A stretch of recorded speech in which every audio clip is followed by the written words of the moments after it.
بالکل زما د تیر کال 2023 کې زما یوه شعري مجموعه چاپ شوې ده د هغې نامه ده دیوالونه. ماشاءالله.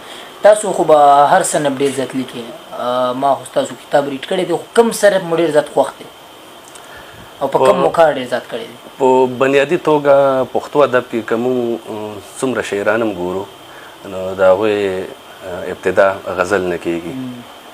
نو زه هم دغسې زما ابتدا ادب کې د غزل نه شوې ده. بیا دې سره سره بیا ما نظم باندې هم کار کړی دی. آزاد نظمونه، مواره نظمونه دا هم بیا ما لیکلي دي او لیکلي هم زیات غزل دی زما خیال دی یو برابر چې لکه څومره مې غزلونه لیکلي دي همدومره نظمونه هم. نو کم خوښ مو ځاني خپل کم ډېر زیات خوښ دی؟ ولې مو خوښ دی؟ زما دواړه خوښېږي، خو د نظمونو کمی راته محسوسېدو. په پښتو ادب کې به آزاد نظمونو باندې کار کېدو، خو ډېر اوږده نظمونه به لیکلی کېدو. نو ما دا کوشش وکړو چې هغه نظمونه بیا ما ډېر رالنډ کړه. هغه اوږده نظمونه ما بیا په 4-5 جملو باندې بدل کړو. نو اوس نظم به راته ووایې که غزل به راته ووایې؟ نو یو خو موجوده وخت کې د نظم روایت هم نه دي.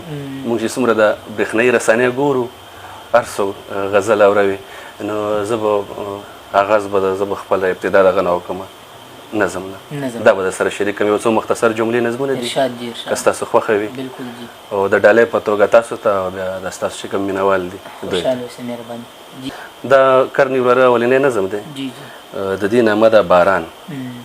د باران زړه راډکو، د باران زړه راډکو، ډېر که سترګو ته دسمال و د وریځ نیولې، اخر هم وژړېدو اوښکه اوښکه څاڅکی څاڅکی ځمکې کاسې ته دې نری نری راوڅڅېدو. همدا ډول یو بل نظم دی، د دې نامه ده شرارت. دا هم د سره شریکوم. بلکل جی ارشاد.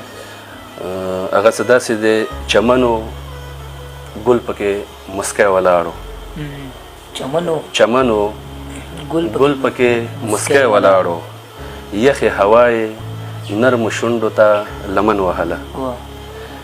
ما د نظر د لاسو ګوتې لا وروړې نه وې چې د شبنم شرارت پښې وکړې په خاخ د ونو او یخ یخ څاڅکې مې په مخ باندې راوورېده. دا کرني وراره یو بل نظم دی، دا هم آزاد نظم دی. د دې نامه ده کاغذ. د حویلۍ مخې ته نغړ دی غوندې، د حویلۍ مخې ته نغړ دی غوندې، نیم سوځېدلی کاغذ پروت و د خط، تتو ایرو کې چا پښې ایښې وې، مزل یې کړی و خاپونه یې د پښو پاتې و. مننه. نظمونه خو مو واورېدل، اوس غزل طرف ته به راشو. مینهوالو غزل هم په انتظار وي، غزل ورته ووایي. دا غزل دی وراره، د دې مطلب څه په دې ډول ده: زندگی تابوت کې بند وګڼه، زندگی تابوت کې بند وګڼه، تنهایی د قبر کند وګڼه، زندگی تابوت کې بند وګڼه، تنهایی د قبر کند وګڼه، وخت میده میده په ټک ټک اړوي، وخت میده میده په ټک ټک اړوي، د ګړۍ ستنه هم ژرنده وګڼه، حافظې خپلې ډایرۍ کې د هر یاد، حافظې خپلې ډایرۍ کې د هر یاد یادګیرنه قلمبنده وګڼه، یو وجود کې دوه روحونه زه او ته، یو وجود کې دوه روحونه زه او ته، یو څادر کې دوه پیونده وګڼه،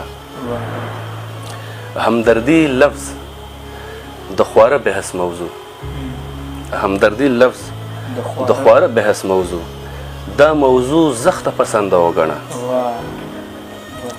پوهه څه ده د راتلونکي بني آدم، پوهه څه ده د راتلونکي بني آدم، لکه سترګه د لمر برنده وګڼه، شاعري یوه تحفه ده خدایندي.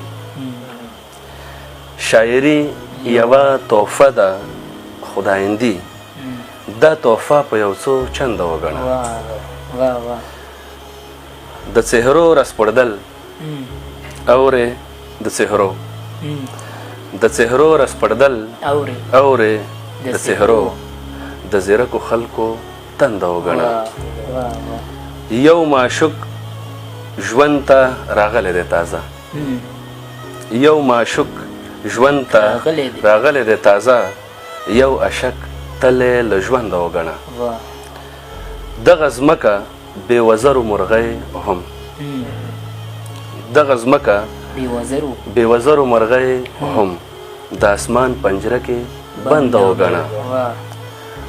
کرني وراره د دې غزل مقطع ده. که په زړه او ذهن ستړی مې وهمي، که په زړه او ذهن ستړی مې وهمي، حوصله مې سربلنده وګڼه.